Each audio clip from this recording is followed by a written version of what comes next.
Tsara moa no mampafantatra antsika mpijery ny tokantrano any fa raha antsika manontolo ao anatin'ny fandaharana l'actualité ho amin'ny rampitsoariva ny fanehoan-kevitra izay nataony ny solotenan'ny faritany Fianaratsoa ireny fa tafiditra ao anatin'ny fankalazana ny faha-efatra ny volana novambra izay tsy nakory fa daty fitsingerenan'ny taonan'ny filompanorona ny antoko Aremany Amiral Ratsiraka dia isy ny hetsika izay ho tanterahana ao amin'izay andron'ny rampitso izay. Ankoatra izay dia isy ihany koa ny fanambarana mezinezina izay tanterahana Andriamatoa Ratsiraka.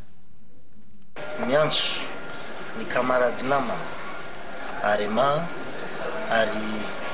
mampandresy sady mampahafantatra ihany koa ny vahoaka malagasy ny tenanay ato anatiny antoko Arema izay hanamarika ny tsigneritaona nahaterahany ny Amiral Didier Ratsiraka izay filoham-panorona ny antoko Arema ary filoham-pirenena na fitabenty voaloha rapitso 4 novambra. Antsona ny kamarady rehetrarehetra rampitsahivina ny vahoaka malagasy fa hifaly satria andro lehibe ny fahafenony taona 7 taona ny président Didier Ratsiraka rapitso 4 novambra. Ao anatin'ny fanomanana izay ary ny fanomanan'io dia petrapetraka tsara ary ao anatiny tena hafaliana sy fahafanampo eto Antananarivo miendrika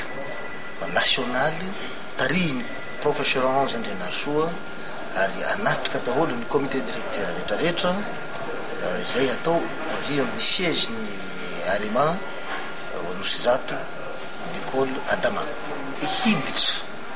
amin'ny telefôna amin'ny antso tarby ny président ny Amiral Didier Ratsiraka amin'ny fotoana io iarahany vahoaka malagasy aheno mihafalim-po sy fahasalamana amin'ny tenany satria izy tsy mikely soroka tsy mikely aina ny fitadiavam-baholana hoan'ny vahoaka malagasy amin'ny krizy